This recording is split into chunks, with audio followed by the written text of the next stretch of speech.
இந்த மாதிரி பாலை எப்படி சுத்துறது அப்படின்னு தான் இந்த வீடியோவில் பார்க்க போகிறோம். வாங்க வீடியோக்குள்ளே போகலாம். ஓ குரலி வித்தையா?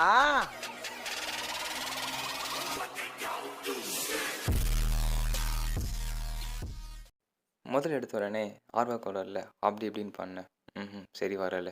வாயில் இந்த மாதிரி அடிபட்டு தான் மிச்சம். இதில் நமக்கு சரிப்பட்டு வராது. தியரி படிச்சுட்டு ப்ராக்டிக்கல் வரலான்னு சொல்லி தியரி படிக்க போனேன். இதில் படித்த டுட்டோரியல் வச்சு தான் நான் இதை எப்படி பண்ணுறதுன்னு கற்றுக்கிட்டேன். அதுதான் இன்றைக்கி நீங்கள் பார்க்க போகிறீங்க. இதில் மொதல் விஷயம் என்ன அப்படின்னா, பாலை எப்படி பிடிக்கணும். இந்த மாதிரி ஒரு கையில் தான் பாலை பிடிக்கணும். பால் சுற்றும்போது நம்ம கை எங்கே வைக்கணும் அப்படின்னா, இந்த மிட் பாயிண்டில் வைக்கணும்.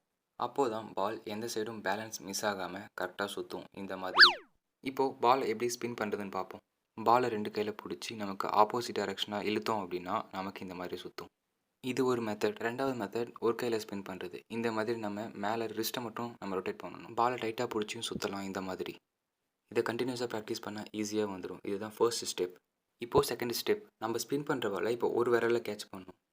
எப்படி கிரிக்கெட் பாலை உள்ளே வாங்கி பிடிக்கிறோமோ அதே மாதிரி இந்த பாலையும் பிடிக்கணும். நம்ம ஸ்பின் பண்ண பாலை இந்த விரல் தான் நம்ம பிடிக்க போகிறோம். இந்த இடத்துல தான் பால் நமக்கு சுற்றும்.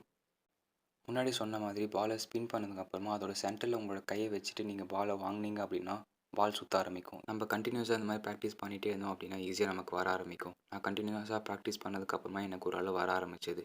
ஸோ இப்போ பார்த்தீங்கன்னா உங்களுக்கு தெரியும், பால் ஓரளவு சுற்ற ஆரம்பிச்சிருச்சு. இப்போ பார்த்தீங்க அப்படின்னா பால் என்னால் கண்ட்ரோல் பண்ண முடியல. பால் பின்னாடியே ஓட வேண்டியதாக இருக்குது அதை கண்ட்ரோல் பண்ணுறதுக்கு. ப்ராக்டிஸ் பண்ணி ஒரு வேளை கண்ட்ரோல் பண்ண ஆரம்பித்தேன். இப்போ பார்த்தீங்க அப்படின்னா என்னோடய அப்பர் பாடி மட்டும் திரும்புது.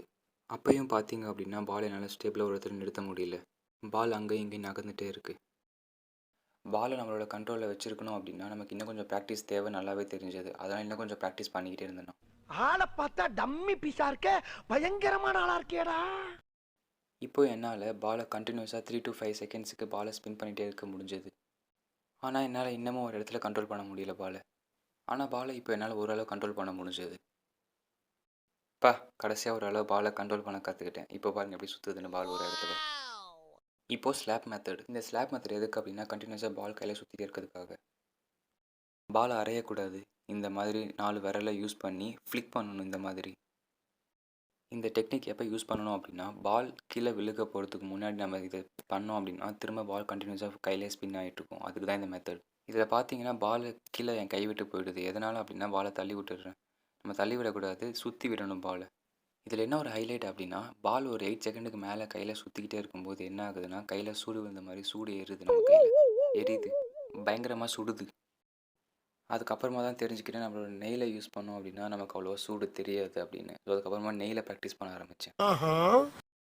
இப்போ என்னோடய ஸ்லாப்பிங் டெக்னிக் நல்லாவே இல்லை. ஒரு தடவை ஸ்லாப் பண்ணதுக்கப்புறமா பால் என்னை கை விட்டு கீழே விழுந்துருது. ஸோ அதை திரும்ப ப்ராக்டிஸ் பண்ணிகிட்டே இருக்கணும். என்னோடய டார்கெட் என்ன அப்படின்னா ஒரு 10 to 15 செகண்ட் வரைக்கும் என்னால் ஸ்பின் பண்ண முடிஞ்சு தான் பார்க்கணும் கண்டினியூஸாக. இப்போ பார்த்தோம் அப்படின்னா கண்டினியூஸாக என்னால் ஸ்பின் பண்ண முடிஞ்சது. 10 to 15 செகண்டுக்கு என்னால் பாலை ஹோல்ட் பண்ண முடிஞ்சது என்னோடய விரலில். இப்போ ஓரளவு வந்துருச்சு. சொல்லவா வேணும், இதுக்கப்புறம் மேலே போய் உட்காந்து பண்ணணும், கீழே உட்காந்து பண்ணணும்னு ஒரே ராவடி தான். பாருங்கள் என்ன பண்ணுறான்னு. நம்ம எந்த விஷயம் பண்ணாலும் பெர்ஃபெக்டாக பண்ணணும். இதில் பார்த்தீங்கன்னா கை விட்டு நவுந்து போகிற மாதிரி ஒரு ஃபீல் இருந்துகிட்டே இருந்தது. நம்ம அதை ஃபிக்ஸ் பண்ணணும். ஒரே இடத்துல சுற்றணும் பால். நமக்கு அதான் நம்மளோட கோல். உண்மையாக சொல்கிறேன், இது பண்ணும்போது பயங்கரமாக கை வலிக்கும். வலிச்சது. நமக்கு பிடிச்ச விஷயம் பண்ணும்போது நமக்கு வலி தெரியாதுன்னு சொல்லுவோம்ல, அதுதான் எனக்கு எக்ஸாக்டாக இங்கே நடந்தது. அஃப்கோர்ஸ் எனக்கும் வலிச்சது. ஆனால் அதோட ஃபைனல் அவுட்புட் கிடைக்கும் போது ரொம்ப சந்தோஷமாக இருந்தது. ஃபைனலி கடுமையான உழைப்புக்கு அப்புறமா ஒரு வெற்றி. இப்போ நீங்கள் பார்த்துட்ருக்க இந்த கிளிப் ரொம்ப ஸ்லோ மோஷனோடது. இதோட ஆக்சுவல் ஸ்பீட் எவ்வளோ ஸ்பீடாக சுற்றுது அப்படின்னு நான் இப்போ காமிக்கிறேன். இதுதான் ஆக்சுவல் ஸ்பீடு. பால் சுற்றும் போது டாப் ஆங்கிள் எப்படி தான் இருக்கும். பார்க்கவே சூப்பராக இருக்குல்ல. ரொம்ப பிடிச்சிருக்கு எனக்கு இதை பார்க்குறதுக்கு. இதை ப்ராக்டிஸ் பண்ணி கற்றுட்டதுக்கப்புறமா நீங்கள் எந்த விரலில் வேணால் நீங்கள் ஸ்பின் பண்ணலாம் இதை. இப்போ மிடில் ஃபிங்கர், இதுக்கு முன்னாடி பிங்கி ஃபிங்கரில் பண்ணேன். இது மாதிரி எந்த ஃபிங்கர் வேணால் பண்ணலாம். இப்போ சேலஞ்சு டைம் ஸ்டார்ட்ஸ் now. பார்ப்போம் எவ்வளோ நேரம் சுற்ற முடியுது அப்படின்னு.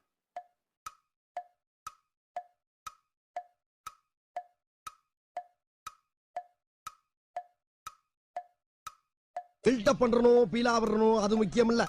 நம்ம எது பண்ணாலும் இந்த உலகம் நம்மள உடனே உத்து பார்க்கணும்.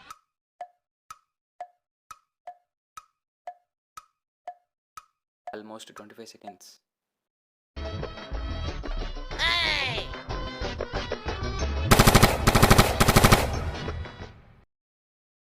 கைஸ் வீடியோ பார்த்துருப்பீங்க, பிடிச்சிருக்குன்னு நினைக்கிறேன். இந்த வாரம் புதுசாக ஒரு ஸ்கில் அன்லாக் பண்ணணும்.